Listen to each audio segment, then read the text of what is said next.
I'm just a poor wayfaring stranger, traveling through this world below. There's no sickness, no toil or danger in that bright land to which I go.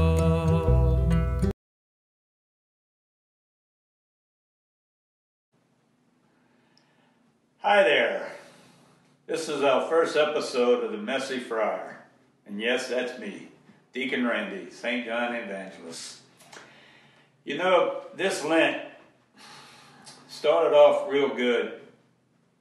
And I had my ducks in a row, what I was going to give up, what I was going to do extra and all of that. And then the coronavirus hit. And that makes me think of something. You see, I'm a prideful man. I was going to be some happy that I competed well, that I did all this stuff that I was meant to be. Kind of like when I was first ordained to be a deacon. Man, I thought I was something else. I mean, I was ordained by the church. Everybody was telling me I was holy and stuff. And it was a good, fun time. But then one day at a parish function, a parishioner came to me and said, "Can you do my mama's funeral?" And I said, "Yes, I can. But she's not Catholic." I said, "I can still do it." I said, "But when did she die?" He says, "Well, she's dying. She's got leukemia, but she hasn't died yet." And out of something that just came out of my mouth, I said, "Would you think she'd like to visit?" And he says, "I'll check with her." And he called me back, and I went visit her. And I was so nervous because I had never done this before. And Miss Marguerite became my friend. And she taught me more about God and about life than I ever taught her.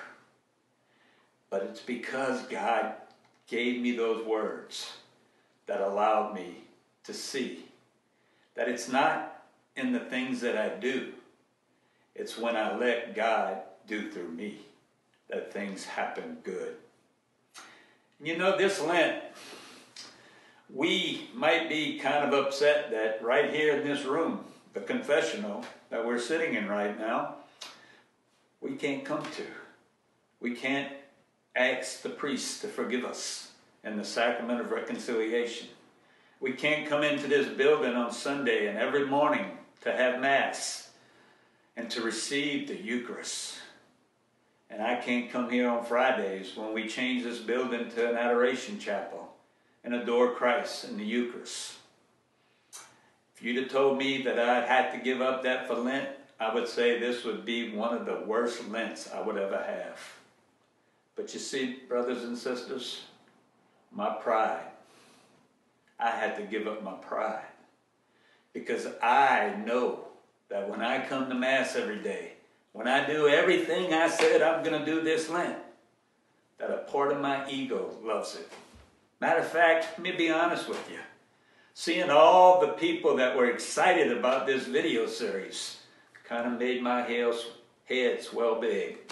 Of course, Diane's very good at letting me know that I'm still that messy friar. But think about it. This really can be the best Lent ever.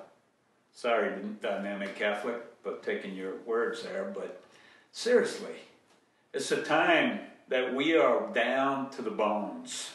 We don't have none of the sacraments that we had regular at our disposal, but we do have the most blessed sacrament, Jesus Christ himself, because Jesus is with us here, with us at all times. He never leaves us. It's time for us to turn to him and to sit and be still. For the times that we can't go to Mass, that really hurts us, let us just remember he's outside waiting for us to come back. And that day will come. We will be back in this church to celebrate the sacraments and to enjoy community that I truly miss. But in the meantime, don't think God is far away, because we are the living stones of the church.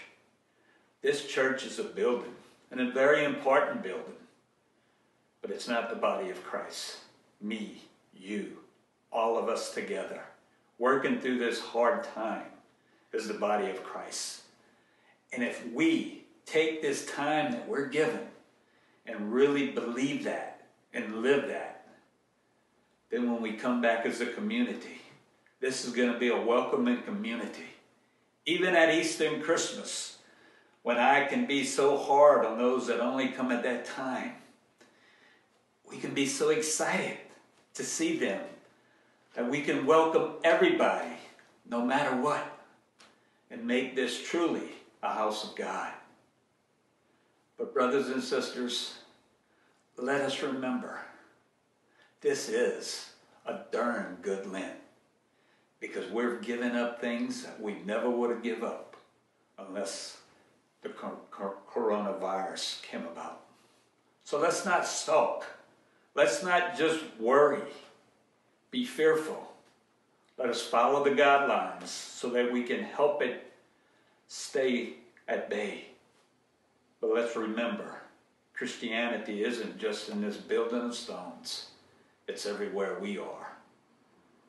Everywhere Jesus is with us. May your walk be one that's smooth. May you stay safe. And may one day we see you all back here with smiles on our face. Not just because we're happy to be back here, but because we had the best Lent ever. I love you.